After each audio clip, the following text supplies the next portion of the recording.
Hello everyone, কেমন আছো সবাই? এই তো আমি সকালবেলা স্নান টান সেরে রান্নাবান্না সমস্ত কাজকর্ম করে যাচ্ছি ক্লাসে। আর দেখতে পাচ্ছ বাইরে কতটা কুয়াশা, এবং সবাইকে জানাই গুড মর্নিং। তো এখন তখন ছিল তখন মানে বেজে গেছিলো মনে হয় 11:30 কি ওই 12টার কাছাকাছি। তো দেখে মনে হচ্ছে না খুব সকাল? হ্যাঁ, কালকের মানে ওয়েদারটা এরকমই ছিল, প্রচণ্ড কুয়াশা। আর এর মধ্যে আমাকে যেতে হয়েছিল ক্লাসে, যেতেই হবে, কেন ক্লাস মিস তো করা যাবে না, মিস করলে আমারই লস। তো বেরিয়ে পড়েছি টোটো ধরে। আমি যাব এখন, মানে গিয়ে ওইখানে আরেকটা টোটো ধরবো, তারপরে আমি ক্লাসে গিয়ে পৌঁছবো। তো এত কুয়াশা, ঠান্ডার মধ্যে বেরিয়ে গেছি আমি। এই তো বলতে বলতে চলে এসেছি প্রায়। এই যে এই ঘরের মধ্যে আমাদের ক্লাস হয়। এই তো তারপর ক্লাস টাস করার পর বরের সঙ্গে গিয়েছিলাম একটু কসমো বাজারে, একটু সোয়েটার, মানে একটু বাজার করার ছিল। তো সোয়েটার টোয়েটার কেনার পর আমি এখানে একটা চশমা চুজ করেছিলাম, সেটা নেব। তো নেওয়ার পর এদিকে বর বের করছে গাড়ি, আর আমি এখানে দাঁড়িয়ে আছি। মানে এখন বিকেল বিকেল না, দুপুর ওই 3টে কি 3:30 নাগাদ। দেখে মনে হচ্ছে এত মানে ঠান্ডা সকালে মনে হচ্ছে। তারপর এখানে এসে কিছু কুকিজ, কিছু বিস্কিট, আর মানে আমার তো আজকে ভাগ্নের জন্মদিন, আমার ননদের ছেলে। তো সেই জন্য একটা গিফট টিফট নিয়ে বেরিয়ে গেছি। এই তো বাড়িতে এসে ফ্রেশ ট্রেশ হয়ে জামা কাপড় চেঞ্জ করে একটু মানে হালকা স্ন্যাক্স করে বেরিয়ে গেছি দুজনে। তারপরে এসে পৌঁছেও গেছি, দেখছি এখানে ডেকোরেশনে প্রায় কমপ্লিটের দিকে। আমার একটা ননদ করেছে, আমার পিসি শাশুড়ির মেয়ে। তারপরে এদিকে নাচানাচি চলছে খুব সুন্দর। আমি নাচতে ভীষণ ভালোবাসি, কিন্তু আমার একটা শারীরিক সমস্যার কারণে আমি সেদিন নাচিনি। মানে খারাপ লাগছিলো সবাইকে দেখে, সবাই নাচছিল এবং ডাকছিল আমাকে নাচার জন্য। তো আমি যেতে পারিনি। আর ভীষণ আমার নাচটা আমার খুবই পছন্দের একটা পার্ট, আমার খুব ভীষণ ভালো লাগে। তারপর এদিকে নাচ, মানে দেখতে পাচ্ছ কত সুন্দর নাচ করছে। এটা আমার ননদের কে যেন হয়, পাড়ারই আর কি। তো আমাকে বৌদি বলে ডাকে, আমার বোনই আর কি। তো সবাই নাচ টাচ করছিল এদিকে। এদিকে যে কত সুন্দর। তারপরে ওই ছোটো একটা মেয়েকে দেখতে পাচ্ছ তো, মেয়েটা ভীষণ নাচ করে। তখন নাচের সময় না ভিডিও করা আর হয়নি। তারপরে এদিকে চলে এসেছি।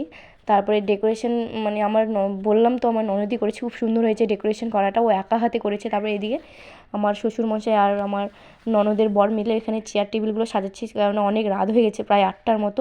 সবাই খেতে চলে আসবে। এদিকে বার্থডে বয়, মানে আমি ক্যাডবেরিটা এনেছি, ওটা নিয়ে ঘুরে বেড়াচ্ছে, নাকি ভীষণ প্রিয় ওটা। তো ওটা নিয়ে ঘুরছে। বললাম যে দে পাপা একটু আমাকে দে, আমি পরে দেবো। ওইখানে বাচ্চা কাচ্চা আছে, মানে একটু কাড়াকাড়ি করছে, পরে খাবি তো না, ওই ওটা নিয়ে নাচবে, মানে খেলবে, গান করবে, তো এটাই। তারপরে এদিকে গান চুর হচ্ছে, ভিডিও হচ্ছে। আর আমার বর তো কী, ওর অফিসের কী ঝামেলা হয়ে গেছে ওটা নিয়ে, তখন থেকে ওখানে লাইট জ্বালিয়ে পড়ে আছে। এই তো ভাগ্নে ওর মামার কাছে চলে গেলো, মামাকে ডাকতে এখানে যেহেতু আছে। আর আমি চলে এসেছি, ওর মামা এখনও বাড়িতে ঢোকেনি। তারপরে এই তো আমরা এখানে ডেকোরেশন করা কমপ্লিট। তারপরে একটু পরে কেক টেক আনা হবে। তারপরে সবাই মিলে কেক টেক কাটিং হবে। তো ভিডিওটা তোমরা দেখতে থাকো, কন্টিনিউ দেখতে পাবে। তারপরে এদিকে আমরা দুজন ননদ আর বৌদি মিলে এদিকে ভিডিও করছি আর কি, দুজনেই স্টাইলিশভাবে। ওরও বিউটি আমার ননদ, ওরও সামনে বিয়ে আছে, তো বিয়ের ব্লগটা অবশ্যই দেবো। তবে এই তো ডেকোরেশন প্রায় চলে এসেছে। এখন ভাত এখানে চলে এসেছে। এখানে ছিল পটল ভাজা, বেগুন ভাজা, আলু ভাজা, তারপর পকোড়া, তারপর শিম ভাজা। তারপরে ছিল বাঁধাকপির মানে ঘন্ট, ফুলকপি মানে আলু দিয়ে ডালনা। তারপরে ছিল চিকেন, মাটন, মানে চিকেন মানে মাটনটা খায় না, সবই ছিল, মাছ ছিল। তারপরে মিষ্টি, পায়েস, লুচি, এদিকে চকিস, এগুলো সব আমি নিয়ে গেছিলাম, ওর পছন্দের সমস্ত কিছু ক্যাডবেরি। তারপরে এইদিকে মিষ্টির ছিল 5 রকমের। আর কেক, আমার আবার ভাগ্নে ভীষণ গ্রিন কালার পছন্দ, যে ওই মানে গ্রিন কালারের জামা, গ্রিন কালারের ইয়ে পরেছে। তারপরে গ্রিন কালারের কেক, মানে আমি জীবনে প্রথমে এরকম কেক দেখলাম অ্যাপেলের, মানে অ্যাপেলের কেক, মানে শেপটা অ্যাপেল, মানে গ্রিন, সবই গ্রিন। এই তো দেখতে পাচ্ছ কাঁচা অ্যাপেলের, খুব সুন্দর খুব সুন্দর। কেকটা খুবই টেস্ট ছিল, মারাত্মক টেস্ট। এইটুকু কেকের দাম নাকি নিয়েছে 1200 টাকা, ভাবা যায়? মানে আমি তো শুনেই তো অবাক। তো যাই হোক, মানে ভালো জিনিসের কদর তো সবসময় থাকে, অবশ্য টেস্টও ছিল ভালো। তারপরে এদিকে সব লাইট ফাইট, মানে লাইট বলছি, মোমবাতি সেট করা হচ্ছে, যেহেতু এখনই কেক ফেক কাটিং হবে।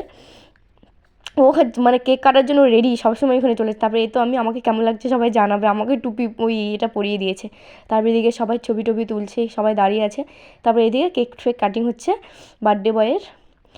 সবাই হ্যাপি বার্থডে বলছিলো, এটা আর কি। আর সেই সময় না মানে আওয়াজটা আমি দিইনি, খুব বিচ্ছিরি আওয়াজ, মানে চিল্লামিল্লি হচ্ছিলো। তো আমি ভয়েসই দিচ্ছি। তারপরে এদিকে কেক কাটিং হচ্ছে, ও মাসির সঙ্গে কাটছে। পরের বছর ওর মাসি চলে যাবে তো পুরুলিয়া, ওর হাজবেন্ড যেহেতু পুরুলিয়ায় জব করে।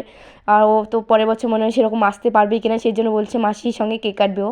তাই তো কেক ফেক কাটিং হচ্ছে, ওকে খাইয়ে দিল, এবার বড়টা খাইয়ে দেবে, মানে ছোটো বাচ্চা আর কি। এই তো মাসিকে এখন খাইয়ে দেবে। তা ও নিজেও খাবে, মানে দেখো ভিডিওটা কত সুন্দর লাগবে। তারপর ও নিজে খাবে একা একা, ও কত সুন্দর কিউট লাগছে না? তারপরে ওর মাকে খাইয়ে দেবে। তারপর ওর পাপাকে খাইয়ে দেবে, সবাইকে আর কি খাইয়ে দেবে। তারপর ওর মামাকে খাইয়ে দেবে। ওটা ভিডিও মনে নেওয়া হয়েছে কিনা আমার মনেও নেই।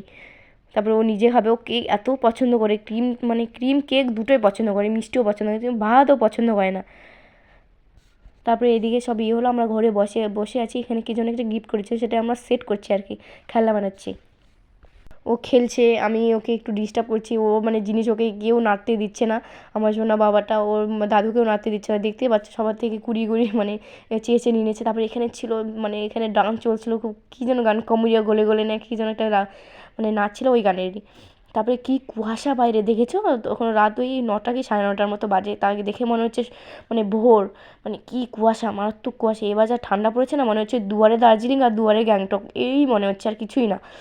বাড়ির সামনে এত বৃষ্টি। তো টাটা সবাইকে, তো পরের ভিডিওতে আবার দেখা হবে।